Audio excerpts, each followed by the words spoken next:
Stop. Don't buy that picks package or all access. Wait, what? Yep. Don't click add to cart until you check out our new deals page at both WagerTalk and Sports Memo, where you can find all the latest offers, promotions, and coupons available all in one place. These deals are updated daily and can be found by clicking deals in the nav at WagerTalk or Sports Memo, going to wt.buzz/deals, or scanning the QR code on your screen.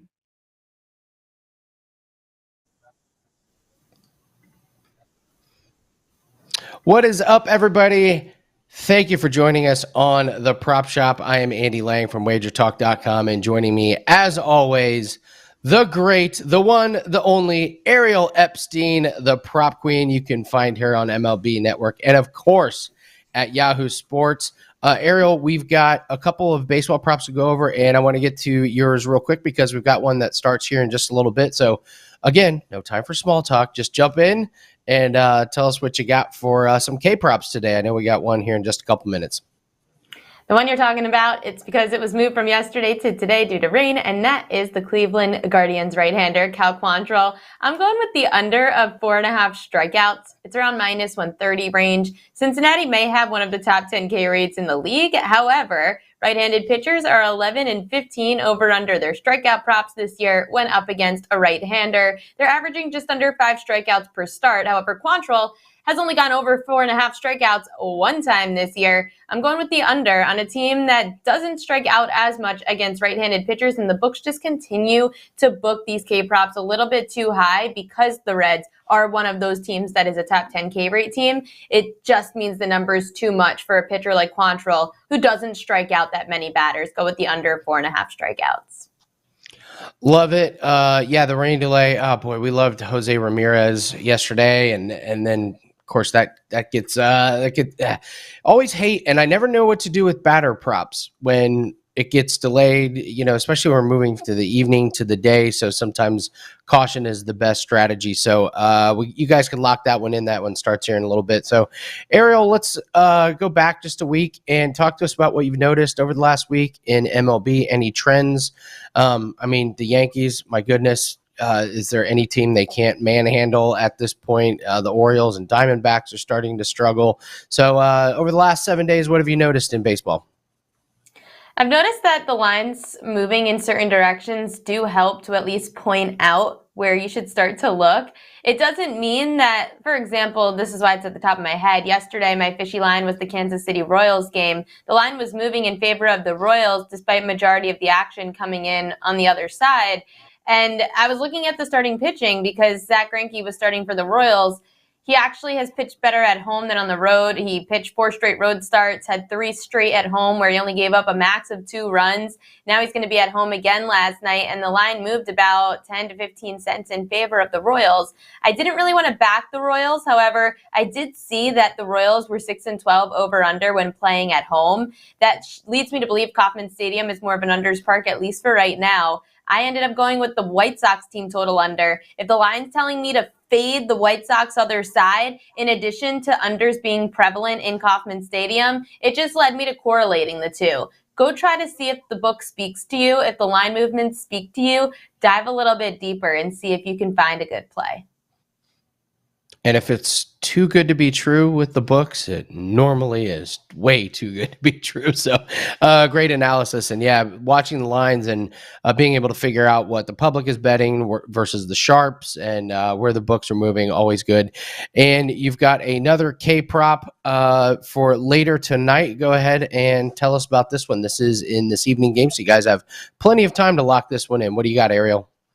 Except with strikeout props, you better lock them in as soon as possible because the juice moves like crazy on these props. I'm going with the Houston Astros starter, Framber Valdez, to go under his strikeout prop of 5.5 strikeouts. Even though Valdez has gone over this in back-to-back starts, he did face the Rangers earlier in the year, and against the Rangers, he had 5 strikeouts. Under 5.5 strikeouts. That's not the only reason that I'm talking about this, though, because Texas Rangers, when they're up against them as a lefty, 5-8 over under on the K props. They're averaging 4.5 strikeouts per start. That's all under this number of 5.5. The Rangers just aren't a strikeout-prone team. People may think to themselves, oh, the team's really bad, whether it's bad scoring with runners in scoring position or they're just a bad team in general below 500. You might think that they strike out a lot, but that's not the case. It's not correlated. teams like the Rangers and the Royals are the least strikeout prone teams in baseball, at least bottom 10. I'm going with the under on Framber Valdez tonight, 5.5 strikeouts. Great stuff. There's a couple K props for everybody from Ariel Epstein from Yahoo Sports. I'll give you guys a couple little hitter props here. I like Steven Souza over half a base. He just needs a hit. He's coming back from injury. His first game was on the 13th of this month. He went 0 for 4. Since then, he has a hit in 3 out of 4 games, and he's 5 for 11 against Rich Hill in his career. So I think we're getting really, really good value there. It's like minus 105. Some of these batter props are giving you really good prices on that. And then I'll go with Maldonado over half a hit. He is batting an incredible 116 this season. And so you're saying, well, why am I taking an over on this? But sometimes when the pendulum swings really hard one way and you can catch it coming back, you can get some value. In his last 4 games, he's 5 for 13. So we see a big increase in his batting average over the last few games, and he's 2-3 against Otto, the opposing pitcher tonight, and that is around even money. So if you grab Souza and you grab Maldonado, all they need is one hit, and you'll be able to cash some of those over. So there's a few batter props and a couple of K props. Ariel, in the NBA, let's talk some of these props that we have going on tonight. We saw a crazy game last night where the Mavericks just could not hit a 3, and it really looks like in this series, whoever's hitting 3s, that's who's going to win. Whoever's not going to hit 3s is going to get pounded pretty much. Then we got the Heat and the Celtics. So talk to me about NBA. I know you've got a couple props, but just some overall thoughts you got on where we're looking at in the NBA with these player props. Overall in the NBA, I still look at those rebounds plus assists markets, even just rebounds or assists. There are certain spots that you could take advantage of too if there's any players that are missing. I also think that it's important to look at the futures market and find some of that value where you still can, whether you want to go and bet on a team or both teams who are going to be in the NBA Finals. It's fun to just have a little bit of a stake in the game for both ends instead of having to lay some heavy juice if you want to bet somebody to win a series. So I do think that the series that are going on right now in the Eastern and Western Conference Finals, one of them, actually both of them, are probably going to be very good series once Dallas is able to get back home. The problem is the Warriors have the home court advantage. And Andy, the Warriors have the second most home wins this year in the NBA. They still haven't lost a game in the playoffs at home. I like the Warriors. I also am liking the Celtics if they get healthier, which we also found there's been some weird reports that I was just reading on my phone that apparently the NBA is continuing to try to test the center for the Celtics, Al Horford, and he's been upgraded to questionable, but they're still testing him. He's in health and safety protocol, which is extremely confusing, and that's going to impact one of my props tonight if he does play. Yeah, strange things going on in that series. I was trying to get some takeaways from Golden State.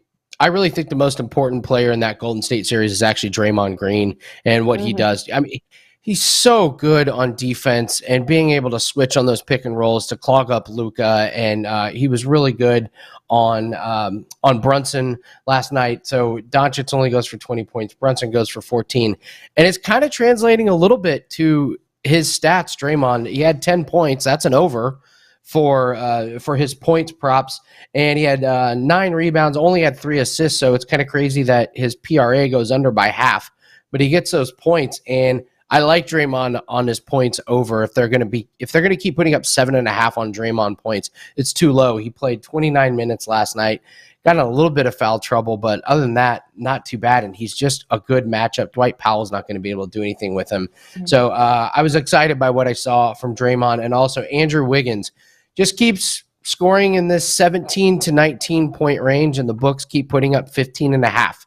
So outside of the huge blowout that Golden State had when they played at Memphis, Andrew Wiggins over has been one of these sneaky, really, really good ones that keeps cashing over and over and over again. I thought Brunson was going to have a much better game than he did. He was terrible, 0 of 5 from three-pointers. So if you believe in some of these zigzag theories, maybe come back with Brunson over. Maybe they lower his point total at 18.5 if we get lucky. So, Ariel, I know you got a couple of props. Let's talk Jimmy Butler and Robert Williams in the Heat and Celtics games. What do you like tonight? First, I'm going with the over 7.5 rebounds on the Heat All-Star Jimmy Butler. He's gone over this number in 7 out of 11 playoff games. When looking at how the Boston Celtics have matched up with their opponent in the Milwaukee Bucks series, where there were 7 games, 17 different players in 7 games for Milwaukee went over 7.5 rebounds. 17. If you look at how the Heat center Bam Adebayo has been playing, well, in game 1, it wasn't that great. In fact, he wasn't that great in the regular season either. Just hasn't had a double-double or 10 rebounds, etc. It's because the Boston big men are just shutting him down, especially on the boards. Who's going to have to go grab those boards if it's not Bam Adebayo? It's been Jimmy Butler. I'm going with his over 7.5 rebounds. It's at plus 100 at least where I grabbed it. Should I go into Robert Williams too, or you want to go? Do it. Let's do it. Let's All talk right. Robert Williams and his hobbling bum knee, but he's playing hard. He's playing hard. He also, if there is no Al Horford, the center for the Celtics, then I'm going to look to the only center left, and that is Robert Williams. Williams is averaging 12.5 points and just under 11 rebounds when playing without Horford in 11 games this season. He's averaging a double-double. His rebounds prop is 9.5. I took that over. I also took the double-double because he's averaging one. Why not if he's without Al Horford? Go bet the double-double at plus 260. It's a really nice bet because he should put up the points. I know that offensively he hasn't looked great, but when you're the only big man left on the floor, you've got to step it up. He had 9 without Horford in game 1. He had 7 and 10 in the regular season, and that was with Horford when up against the Heat. I'm going to go with the over of 9.5 rebounds in addition to the double-double at plus 260 on Robert Williams. Love the double-double. Great stuff for NBA props from Ariel Epstein at Yahoo Sports. I am Andy Lang from WagerTalk.com. We've got our NBA pack that is up right now. Have a really, really strong 4% play. And Ariel, normally we only do like one play of the day. And there was another one in the Heat and Celtics game that was just, it was too good. I couldn't lay off. I got to put it up for all the clients. And you mentioned, I'll do a best bet here. You mentioned Bam Adebayo. He was non-existent in the first game. And that was a game that Miami played really good. He had 10, 4, and 1. So we're looking at 15 PRA. And I see his PRA posted right now at 26.5. It's a bad matchup for him. As you mentioned, Robert Williams is in there. Daniel Tice got some playing time. So Adebayo just doesn't really match up great with the Celtics team. I think his PRA is way too high. And this is a guy that only took 4 shots in the first game. So I don't expect him to only take 4 shots, but if he's going to be around this 4, 5, 6 field goal attempt, there's no way he's going to get over. So Ariel, if you like Jimmy Butler over rebounds, that makes me feel even better about Bam getting less rebounds. So give me Bam Adebayo under 26.5 points, rebounds, and assists. Ariel, tell everyone where we can find you. I know your schedule is absolutely insane right now. So just give us a lowdown. Where can we find you? Make sure to check out Yahoo Sportsbook on Twitter or download the Yahoo Sports app. I'm also at Ariel Epstein on Twitter, Ariel Epstein on Instagram. Monday through Friday, typically on MLB Network on the pregame spread, 5 to 6 p.m. Eastern time. However, we don't have a show again until Monday, so check us out then. Very proud of myself. I didn't accidentally tag you in my Instagram posts and things that you weren't involved in. So I'm getting better. I'm getting better. I'm like the rookie. I'm like the rookie, like late round, first round pick that you got to teach the game to over the year or so, and then I'll pick it up. So that is Ariel Epstein, the prop queen. Ariel, thank you so much for joining us, and we'll see you guys next Thursday again on the Prop Shop. Stop. Don't buy that picks package or all access. Wait, what? Yep. Don't click add to cart until you check out our new deals page at both WagerTalk and Sports Memo, where you can find all the latest offers, promotions, and coupons available all in one place. These deals are updated daily and can be found by clicking deals in the nav at WagerTalk or Sports Memo, going to wt.buzz/deals, or scanning the QR code on your screen.